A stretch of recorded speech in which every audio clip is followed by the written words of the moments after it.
This is how to make a supernova, and today we are going to build a horse in a river diorama.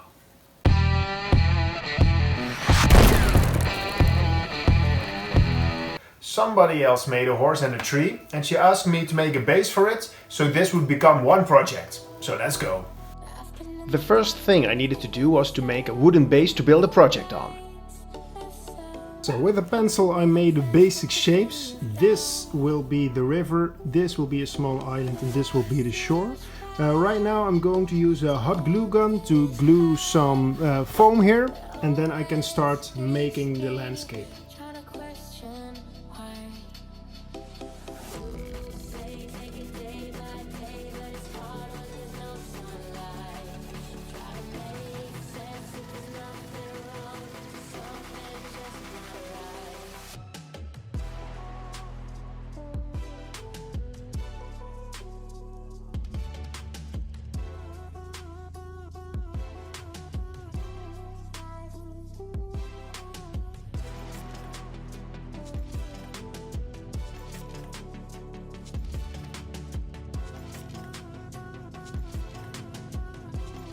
Then I used some plaster to make a smooth surface to work on.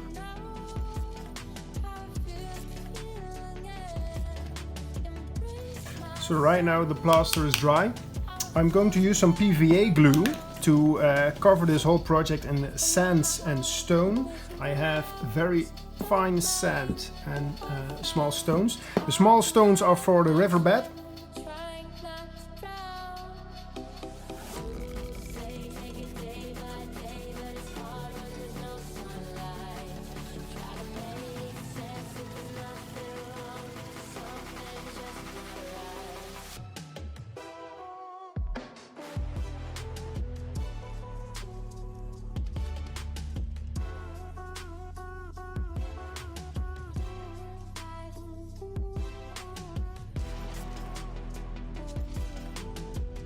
When the glue was all dry and the loose sand was gone, I started to paint the river. By giving the river a darker color, you create the illusion of depth.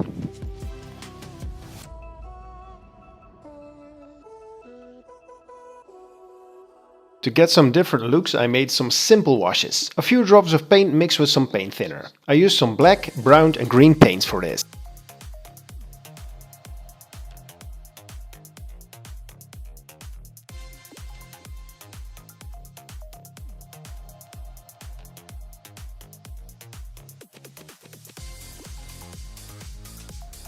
This is a good position for the tree and I marked it. Right now I'm going to drill a hole so I can stick the tree in there and glue it in place.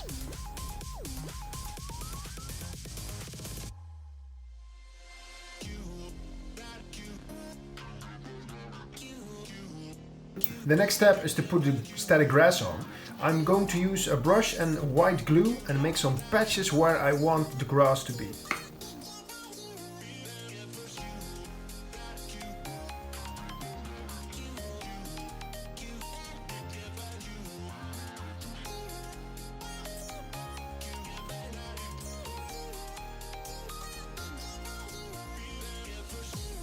For gluing static grass, I use my static grass applicator. With this kind of tool you can glue the static grass down in a magnetic field. This way the grass will stand up instead of laying down.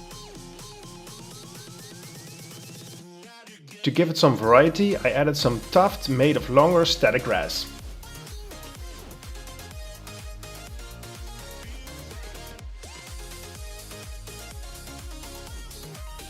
Coarse turf is some really amazing stuff. You can put a bit on your static grass and the grass immediately looks more alive. It gives the illusion that some other plants and moss are growing there.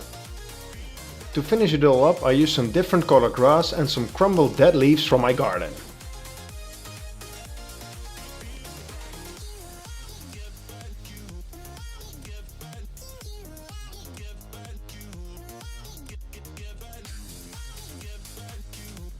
I removed all the little things from the river and covered it up with some paper towels. To glue the tuft, grass and leaves in place, I first sprayed some soapy water on the project, followed by watered down PVA glue.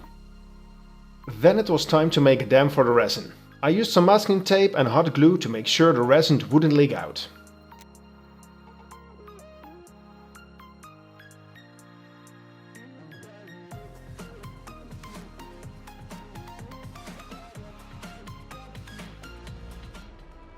and for some reason I didn't use hot glue on all the tape. So when I was pouring my resin, I saw some resin coming out underneath the tape, and I thought, okay, not a big problem, but it kept getting bigger and bigger and bigger. I tried fixing it with a hot glue gun and tape, but there was too much resin, so the tape and the hot glue had nothing to attach to, and it just kept coming, and it was really horrible. So the next thing I did, I took the bucket where I mixed the resin in and emptied the whole project. So the resin was on the project and then back in the bucket. Then I hot glued everything, tape everywhere, so I was sure it was all secure and no leakages anymore. And then I poured the resin for the second time. So it was really an adventure. When the resin was dry, I drilled some holes for the horse. I needed to add the horse after the resin because the horse is made of wool.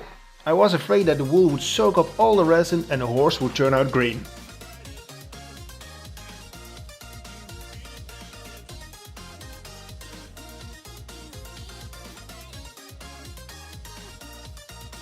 To give the river some movement, I added some glossy Mod Podge. I made sure there was a thin layer on the river, and then I used my airbrush to get those water ripples. When you don't have an airbrush, you can also use a straw.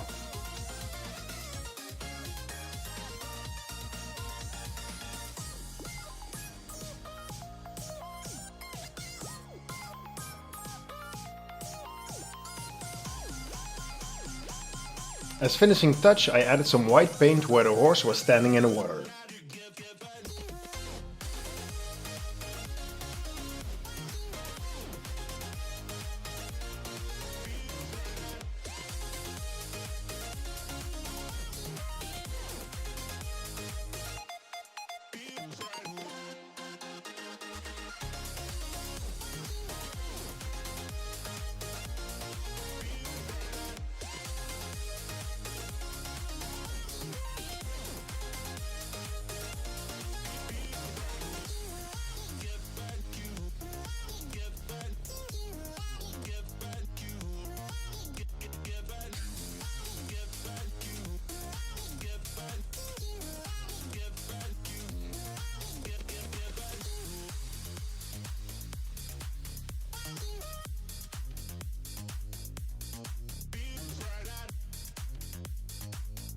I hope you enjoyed my video. Please like and subscribe because there are more videos coming your way. This was how to make a supernova, and I see you next time.